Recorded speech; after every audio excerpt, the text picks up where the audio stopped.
اعوذ باللہ من الشیطان الرجیم بسم اللہ الرحمن الرحیم وَإِن كَادُوا، یہ بہت اہم مضمون آیا ہے جو اس سے پہلے سورہ یونس میں آیا تھا، اب یہاں آیا ہے۔ وَإِن كَادُوا لَيَفْتِنُونَكَ عَنِ الَّذِي أَوْحَيْنَا إِلَيْكَ لِتَفْتَرِيَ عَلَيْنَا غَيْرَهُ، اور اے نبی یہ لوگ تو تلے ہوئے ہیں اس بات پر کہ آپ کو بچلا دیں، فتنے میں ڈال دیں اس چیز کے بارے میں جو ہم نے آپ کی طرف وحی کی ہے، تاکہ آپ کوئی اور شے گھڑ کر ہماری طرف، اس قرآن کے سوا کوئی شے گھڑ کر ہماری طرف منسوب کر دیں۔ سورہ یونس میں آیا تھا کہ انہوں نے کہا ایتے بقرآن غیر ھذا او بدلہ، اے نبی اے محمد یہ قرآن بہت ریجڈ ہے، ان کمپرومائزنگ ہے، اس کو تو ہم قبول نہیں کر سکتے، ناٹ ایکسیپٹیبل۔ ہاں کچھ اس میں ترمیم کرو، کچھ کو بدل دو، کچھ نرمی کرو، کچھ ہماری بات مانو، کچھ اپنی بنواؤ، وہی دباؤ۔ اور آپ اندازہ کر لیجئے جو میں آپ کو واقعہ سنا چکا ہوں کہ کس طریقے سے عوام کے اوپر ان لیڈروں نے اپنا اثر قائم کر لیا تھا۔ وہ لوگ سمجھتے تھے کہ ٹھیک تو کہہ رہے ہیں، یہ بھائی رسالت کا دعویٰ کر رہے ہیں تو معجزہ دکھائیں، ادھر یہ ہے کہ اللہ تعالیٰ کا فیصلہ یہ کہ معجزہ نہیں دکھائیں گے۔ ان کان کبر علیک اعراضهم فان استطعت ان تبتغي نفقا في الارض او سلما في السماء فتاتيهم بآية، اگر آپ کے اندر طاقت ہے تو لے آئیے کہیں سے معجزہ، کوئی آسمان پہ سیڑھی لگائیں یا زمین میں سرنگ لگا لیں، لے آئیے اس معجزہ، ہم تو نہیں دکھائیں گے۔ تو کس قدر دباؤ تھا حضور پر صلی اللہ علیہ وسلم۔ اس دباؤ میں اس کا بھی اضافہ ہے کہ کہتے اچھا ٹھیک ہے محمد ہم بات مان لیں گے، آپ کی ذرا یہ اس کے اندر ترمیم کیجیے، ایتے بقرآن غیر ھذا او بدل،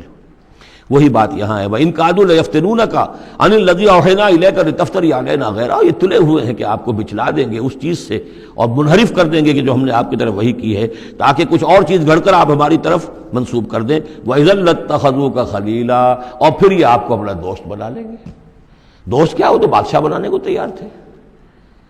ہم آپ کو بادشاہ ماننے کو تیار ہیں۔ وَلَوْلَا أَن ثَبَّتْنَاكَ، بہت اہم آیت ہے یہ، اور اگر ہم نے ہی نہ آپ کے پاؤں جما دیے ہوتے۔ دیکھیے محمد الرسول اللہ کی بات ہو رہی ہے، آسان نہیں ہے، دباؤ،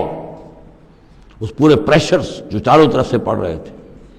اللہ فرماتے ہیں وَلَوْلَا أَن ثَبَّتْنَاكَ، اگر ہم نے آپ کے قدم نہ جما دیے ہوتے، لَقَدْ كِدتَّ تَرْكَنُ إِلَيْهِمْ شَيْئًا قَلِيلًا، تو عین ممکن تھا کہ آپ کچھ نہ کچھ ان کی طرف مائل ہو ہی جاتے، جھک ہی جاتے،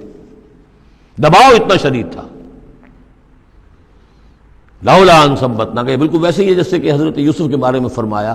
وَلَقَدْ هَمَّتْ بِهِ وَهَمَّ بِهَا لَوْلَا أَن رَأَىٰ بُرْهَانَ رَبِّهِ، اس عزیز کی بیوی نے تو قصد کیا ہی تھا، یوسف بھی کرتا، اگر اللہ کی ایک برہان نہ دیکھ لیتا، اس کا امکان موجود تھا کہ بربنائے تب بشری، وہی معاملہ یہاں۔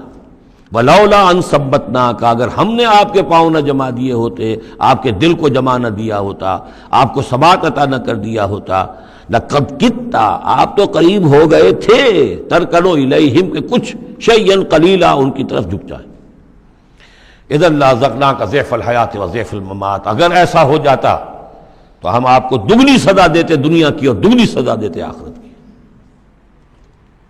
الرب رب وإن تنزل والعبد عبد وإن ترقى ثم لا تجد لك علينا نصيرا، پھر نہ پاتے آپ اپنے لیے ہمارے مقابلے میں کوئی مددگار، آپ کو چھڑانے والا کوئی نہ ہوتا۔ میں ترجمہ وہی کر رہا ہوں کہ جو قرآن کے الفاظ ہیں، لیکن مفہوم سمجھ لیجئے، یہ سختی اصل میں حضور کی طرف نہیں ہے، بظاہر خطاب حضور کی طرف ہے، عتاب جو ہے خطاب حضور کی طرف عتاب ہو رہا ہے ان پر جو دباؤ ڈال رہے ہیں کہ بدبختو، ہمارے نبی کے لیے یہ بالکل ممکن نہیں ہے، یہ ہرگز نہیں کریں گے۔ وَإِن كَادُوا لَيَسْتَفِزُّونَكَ مِنَ الْأَرْضِ لِيُخْرِجُوكَ مِنْهَا، اور یہ تلے ہوئے ہیں اس بات پر کہ آپ کے قدم اکھاڑ دیں اس سرزمین سے، مکے سے، تاکہ یہاں سے نکال باہر کریں آپ کو، لِيُخْرِجُوكَ مِنْهَا، یہ گویا کہ بالکل آخری وقت ہے اب مکی دور کا کہ جس میں کہ وہ کشاکش انتہا کو پہنچ چکی تھی۔ وَإِذًا لَا يَلْبَسُونَ خِلَافَكَ إِلَّا قَلِيلًا، لیکن ساتھ ہی پیشن گوئی بھی ہے کہ ٹھیک ہے یہ تو نہیں کہا کہ یہ آپ کو نکال نہیں پائیں گے، اس کی نفی نہیں کی، لیکن یہ کہ پھر یہ بھی یہاں پر زیادہ دیر رہ نہیں سکیں گے، یعنی یہ کہ چند سال کی بات ہی ہے نا، 8 سال کے بعد، بلکہ بڑے بڑے سردار تو ان کے جو ہے 2 سال کے بعد ہی وہ بدر کے اندر جا کر کھیت رہے ہیں۔ ابو جہل کہاں رہا، عقبہ ابن ابی معیط کہاں رہا، سب ختم، بڑے بڑے سب کے سب سردار جو تھے جو غادری سب ختم ہو گئے۔ وَإِن كَادُوا لَيَسْتَفِزُّونَكَ مِنَ الْأَرْضِ، جیسے وہ پاؤں ڈگمگاتے ہیں، لڑکھڑاتے ہیں مرغی کے نوزائیدہ، اس بکری کے نوزائیدہ بچے کے، یہ چاہتے ہیں کہ آپ کے قدموں کو یہاں سے ہلا دیں۔ لَيَسْتَفِزُّونَكَ مِنَ الْأَرْضِ لِيُخْرِجُوكَ مِنْهَا، تاکہ وہ یہاں سے نکال دیں آپ کو۔ وَإِذَا لَا يَلْبَثُونَ خِلَافَكَ إِلَّا قَلِيلًا، اب اس صورت میں خود یہ بھی پھر یہاں پر زیادہ دیر نہیں رہ سکیں گے سوائے تھوڑا سا عرصہ۔ سنت من قد ارسلنا قبلک من رسلنا، اور یہ طریقہ رہا ہے، ہم نے آپ سے پہلے جتنے رسولوں کو بھیجا ان کے باب میں ہمارا یہی قانون رہا ہے کہ نبی جب ہجرت کر جاتا ہے تو پھر گویا کہ امان اٹھ جاتی ہے، پھر اس قوم کے اوپر عذاب آتا ہے۔ ولا تجد لسنتنا تحویلا، اور آپ ہماری اس سنت اور قانون اور قاعدے میں اور ضابطے میں کوئی تبدیلی نہیں پائیں گے۔